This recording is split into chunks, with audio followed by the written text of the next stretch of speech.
Recentemente a Globoplay trouxe para o seu catálogo a série documentário Caso Evandro, que é uma produção original deles e que é baseada num podcast do jornalista e professor universitário Ivan Mizanzuki chamado Projeto Humanos Caso Evandro. De cara eu vou antecipar para todo mundo que está assistindo esse vídeo que essa análise ela vai conter spoilers, porque eu acho que é um pouco difícil falar sobre o caso Evandro sem trazer alguns detalhes da trama principal.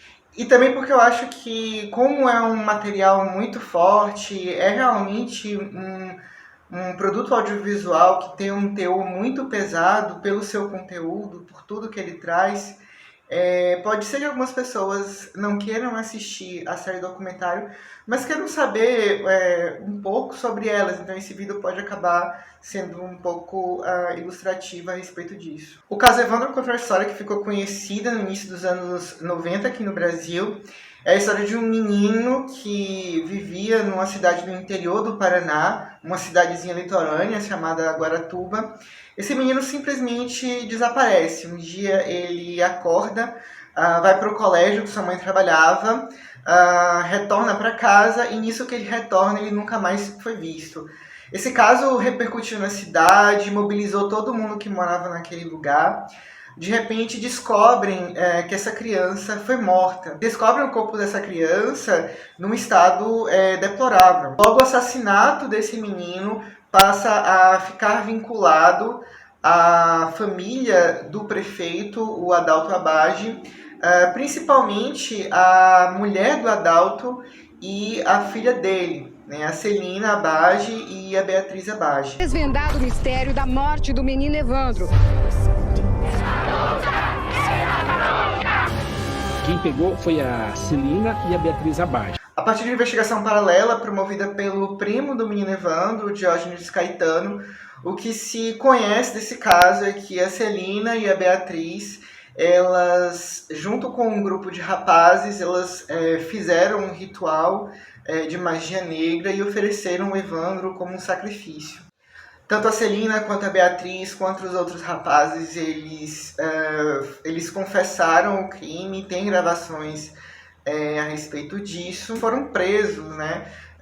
Existe uma mobilização muito grande nacional, foi um caso que foi noticiado em veículos da imprensa, existiu um linchamento da Celina e da Beatriz na cidade de Guaratuba. Só que aí, conforme a gente vai avançando nos episódios da série, a gente descobre que a história do caso Evandro é outra. Eu quero apresentar para vocês Diógenes Caetano, que foi o grande responsável pela elucidação deste caso.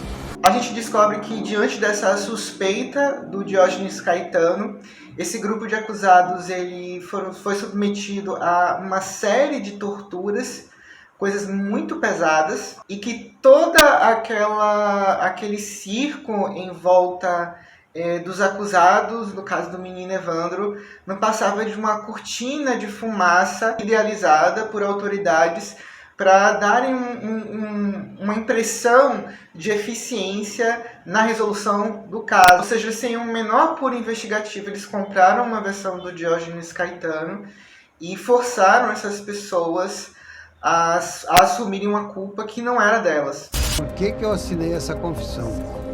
Eu assinei para não morrer. Isso tudo só serviu para deixar os verdadeiros culpados do caso do menino Evandro impunes até hoje. Até hoje não se sabe exatamente quem foi responsável por aquilo ali. Contextualizando um pouco, a gente está nos anos 90. A gente tem um país que acabou de passar por uma ditadura militar e um país que não passou por um processo pedagógico de punição que fizesse com que a sociedade entendesse como as práticas da ditadura militar eram nefastas, eram criminosas.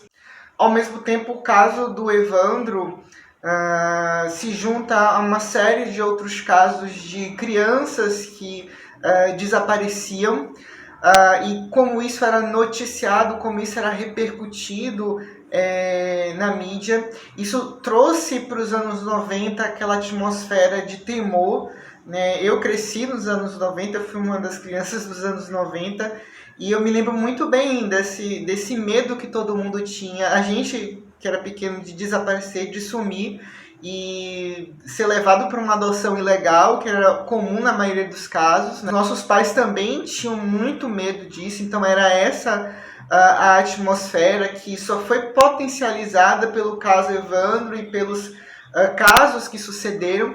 Inclusive, a gente tem uma telenovela que repercutiu bastante na época, que foi Explode o Coração, da Glória Pérez, em que uma das tramas era a história de um menino que a mãe dele, que era a personagem da Isadora Ribeiro, ela não sabia o paradeiro da criança, a criança desaparecia e ela buscava incessantemente essa criança ao longo de toda a telenovela. Ao mesmo tempo, todo esse horror era explorado por uma faceta do telejornalismo que ganhava uma popularidade muito grande nos anos 90, que é esse jornalismo sensacionalista, né? Fenômenos como o programa Aqui Agora, do SBT, e o Alborguete, que é essa figura que surge, inclusive, no documentário Caso Evandro, né? Que era esse apresentador do Paraná, que falava gritando para a câmera, e as pautas do programa dele eram só crimes e crimes bárbaros. Eram abordagens que tinham essa aparência de estar querendo fazer alguma prestação de serviço público, algum tipo de denúncia a respeito das autoridades, mas era uma abordagem que era precipitada, atrapalhava o curso natural da investigação. A gente acaba vendo como isso acontece de fato no caso do menino Evandro. Somado a tudo isso, a gente tem esse latente preconceito contra religiões de matrizes africanas. Algo que é repercutido nos veículos, nas obras de ficção e acaba sendo incorporado mesmo na nossa sociedade, na maneira como a gente lê, por exemplo, praticantes do candomblé. Então era todo esse caldo denso, complexo, cheio de problemas do Brasil que dava a tonalidade da maneira como o caso Evandro ia ser conduzido. Não sei nem por onde começar. Não houve prisão, houve sequestro. Isso gerou um processo que tem mais de 60 volumes, cerca de 20 mil páginas. Todas essas páginas foram estudadas minuciosamente pelo Ivan Mizanzuki, que é o criador do podcast. Ele fez uma pesquisa minuciosa sobre o caso e descobriu algumas novas informações e novas provas que mostraram como eles foram vítimas de tortura, e eles confessaram algo que eles não fizeram mediante uma pressão e mediante uma ação extremamente violenta de policiais militares. O Ivan também vai ser uma peça fundamental do documentário, porque ele vai acabar sendo o fio condutor dessa narrativa. Ele está presente em todos os episódios da série e ele quem narra o caso. Foi uma decisão extremamente acertada que essa história fosse contada como um documentário e não como uma dramatização desses eventos. Acho que se a gente tivesse atores substituindo essas figuras, a gente não... a história perderia um pouco do impacto dramático que ela tem. Para a direção do documentário, a Globoplay contou com 2 profissionais acima de qualquer suspeita, muito competentes.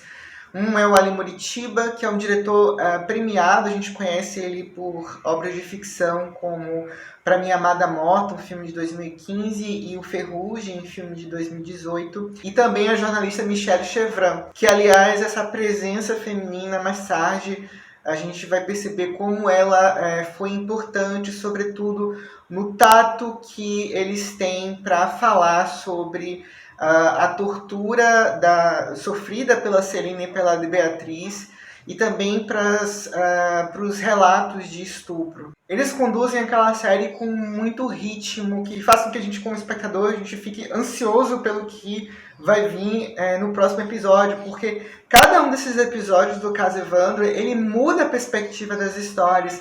Se a gente começa inicialmente de um lado e tendo uma interpretação, uma leitura do caso num episódio, no outro a gente muda drasticamente nossa perspectiva e nossas impressões sobre cada um daqueles personagens. a série tem um ponto de virada muito marcante, que é do 2º para o 3º episódio, que é justamente esse momento que a gente descobre que as Abages não eram culpadas do caso Evandro. E aí, se inicialmente no 1º e no 2º episódio a gente fica horrorizado com a atitude daquelas mulheres e em dado momento a gente até entende e fica do lado da fúria da população de Guaratuba quando eles apedrejam a casa das Abages. No 3º episódio, quando a gente descobre o que essas mulheres passaram e como elas não têm relação nenhuma com o caso, a gente muda completamente nossa leitura sobre essas mulheres. E o documentário faz tudo isso de uma maneira muito humana. Ele tem um approach que é muito humano, que não é sensacionalista, não busca carnificina.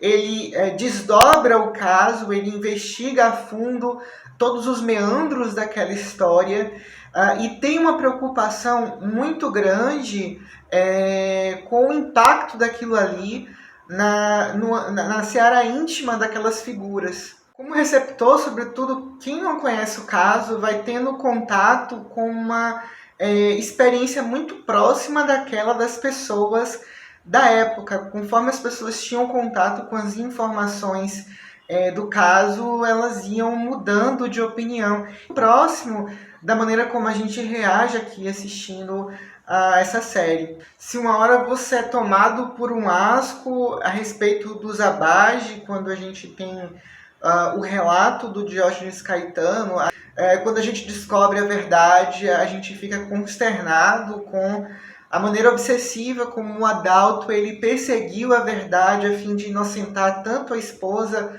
quanto a filha dele. Ao mesmo tempo a gente tem pais que não conseguem encontrar uma resposta para aquela violência bárbara que foi cometida contra o filho deles. No fim das contas, o caso Evandro acaba sendo algo que vai além do próprio caso do assassinato, do desaparecimento desse garoto. É um filme que fala de um país, é um filme que fala dos problemas do nosso país, da maneira torta como a gente conduz situações sérias como essa, da maneira como a gente não resolveu algumas cicatrizes do passado e como isso se perpetua até o presente. Não falo sobre tortura. Eu nunca contei, meu marido nunca soube, meus filhos nunca souberam. Mas eu disse, um dia eu tenho que contar. Isso é com o nosso país até hoje, tanto pela maneira bárbara com a qual as crianças são tratadas, a maneira corrupta como os casos de crime são resolvidos e a maneira como a ditadura militar e a tortura ainda é celebrada por gente do nosso país. No final das contas, o saldo é negativo para todo mundo. As pessoas que foram acusadas e que passaram por aqueles episódios de tortura, elas perderam anos das suas vidas, mesmo que elas venham a ser reparadas materialmente do que elas passaram, elas nunca vão esquecer aquilo ali. Foram anos da vida dela perdidos, os traumas, as dores psicológicas e físicas que elas carregam, isso é muito forte, isso não tem restauração. O crime bárbaro cometido contra aquela criança não tem uma resposta e os verdadeiros autores estão aí à solta, impunes. Apesar de pesado, é importante que esse tipo de material exista e que ele traga a verdade, que ele traga uma luz quando as nossas instituições elas não funcionam, para que a gente entenda de uma vez o quão terrível foi esse legado da ditadura militar para a nossa sociedade, para as instituições, para as pessoas que estão por trás dessas instituições. Enfim, quem tiver estômago para assistir a um produto como o caso Evandro, eu recomendo fortíssimo. É isso, gente. Vocês assistiram o caso Evandro? Se assistiram, comenta aqui embaixo nos nossos vídeos o que vocês acharam do documentário. Ouviram o podcast? Assistiram também o documentário? O que vocês acharam de um e do outro? Comenta aqui embaixo. Não se esqueça de se inscrever no nosso canal, de ativar esse sininho que tem aqui embaixo que vai notificar vocês toda vez que um novo vídeo for postado aqui no Chovendo Sapos. Acompanhe a gente no Facebook e no Instagram, @ChovendosSapos. E eu espero todo mundo no próximo vídeo da gente. Tchau!